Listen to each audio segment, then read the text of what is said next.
នេះគឺជាសញ្ញាមួយចំនួនដែលអាចបញ្ជាក់ថាអ្នកប្រហែលជាមានការ depression មួយការបាត់បង់ចំណាប់អារម្មណ៍ឬក៏ចំណង់ចំណូលចិត្តរបស់ខ្លួនឯងពេលមួយដែលយើងចូលចិត្តហៀងរាប់ផឹកគឺយើងតែងតែញ៉ាំប៉ុន្តែយើងអត់ចាប់អារម្មណ៍យើងលែងចាប់អារម្មណ៍សូម្បីតែលើរាងកាយរបស់ខ្លួនឯងសូម្បីតែសិតសក់ចងសក់មើលកញ្ចក់មានអារម្មណ៍ថាគ្មានអីគួរឲ្យមានប្រយោជន៍សំខាន់សម្រាប់ខ្លួនឯងទេយើងបាត់បង់ចំណាប់អារម្មណ៍ចំណុចទី2ផ្លាស់ប្ដូរទម្លាប់នៃការគេងបើទោះបីជាមានបញ្ហាណាមួយក៏ដោយគាត់មានអារម្មណ៍ថាអាចងើបចេញពីក្រែបានទេគាត់ងើបព្រលឹមឡើងគាត់ដឹងថាងើបទៅណាអញ្ចឹងទៅគាត់គេងយូរទៅឬអ្នកខ្លះដោយសារតែមានរឿងនៅក្នុងទូកបាល់របស់គាត់ច្រើនឬក៏គាត់បារម្ភច្រើនគាត់ទៅជាគេងមិនលក់ទៅវិញអញ្ចឹងការគេងទៅជាតិចជាងមុនច្រើនមែនតើឬក៏ច្រើនជាងមុនច្រើនមែនតើនោះក៏ជាអាចរកសញ្ញាមួយដែរចំណុចទី3ការផ្លាស់ប្ដូររបបអាហារយើងអាចញ៉ាំច្រើនពេកទោះបីយើងឃ្លានឬមិនឃ្លានក៏ប៉ុន្តែយើងមានអារម្មណ៍ថាយើងចង់ញ៉ាំរហូតគ្រប់ពេលគ្រប់វេលាតែតាមពិតគឺម្ហូបទាំងអស់ហ្នឹងយើងអត់ចូលចិត្តប្រមាណទេហើយជារឿយម្ហូបទាំងអស់នេះគឺជាម្ហូបដែលមិនមានសុខភាពល្អ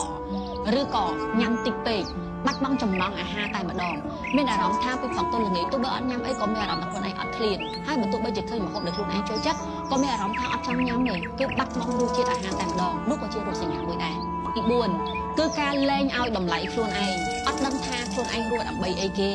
អ្នកដែលកើត depression ជាទូទៅគាត់មានអារម្មណ៍ថាប្រសិនបើនៅសុកបាត់គាត់ទៅតើមានអ្នកណាបារម្ភយកចិត្តទុកដាក់ឬក៏ស្ដាយស្រឡះគាត់ដែរឬក៏អត់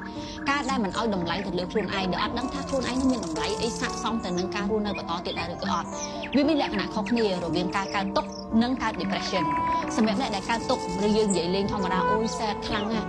sad ហ្នឹងជាទូទៅអ្នកដែលគាត់ sad អ្នកដែលគាត់កើតទុក្ខគាត់ដឹងថាគាត់កើតទុក្ខដោយសារអីគាត់អាចកើតទុក្ខដោយសារតែប្រាក់ខែគាត់តិចជាងមុនគាត់អាចកើតទុក្ខដោយសារតែគាត់ទៅបែកបាក់ស្នេហាកើតទុក្ខដោយសារតែបាត់បង់អ្នកណាម្នាក់ដែលគាត់ស្រឡាញ់ជាឪពុកឬជាម្ដាយជាដើមឬក៏គាត់កើតទុក្ខដោយសារវិបត្តិណាមួយនៅកន្លែងធ្វើការរបស់គាត់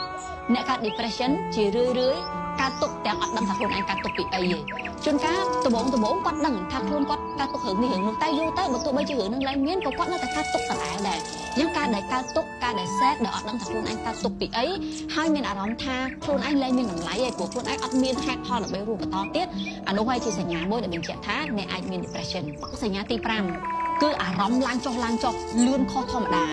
ជួនកាលព្រលឹមឡើងមើលពីគេមានអារម្មណ៍ថាស្រស់ស្រាយមានធម៌ពលខុសពីធម្មតា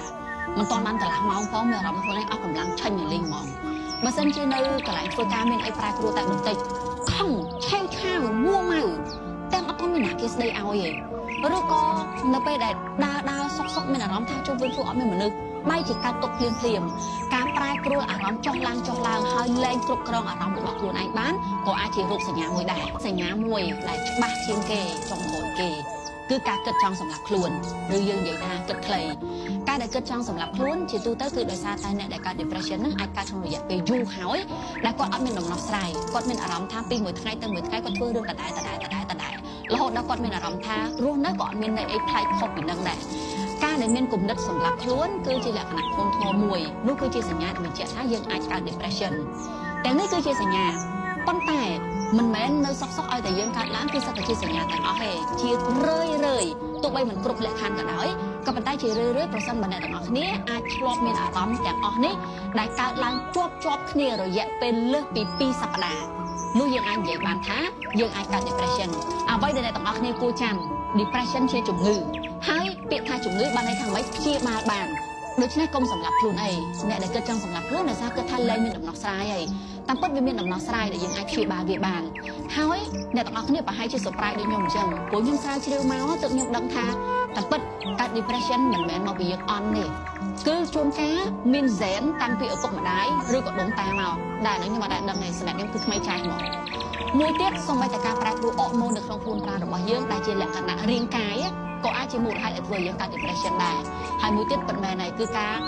ផ្លាស់ប្ដូរភ្លាមដូចយើងធ្លាប់តែមានគាត់ហើយក៏លែងមានគាត់ឬក៏យើងផ្លាស់ប្ដូរទីលំនៅផ្លាស់ប្ដូររបៀបរបបនៃការរស់នៅដែលយើងទទួលយកអត់ទាន់បានដែលយើងហៅថាជំងឺផ្លូវចិត្តហ្នឹងក៏ជាមូលហេតុមួយដែរមិនថាអ្នកទាំងអស់គ្នាមាន depression ដោយសារតែ Zen ដោយសារតែការប្រែប្រួលភ្លាមជាបញ្ហាផ្លូវចិត្តឬក៏ដោយសារតែអរម៉ូនទោះបីជាមានបញ្ហាណាមួយក៏ដោយដំណោះស្រាយគឺមានវាជាជំងឺដែលអាចព្យាបាលបាន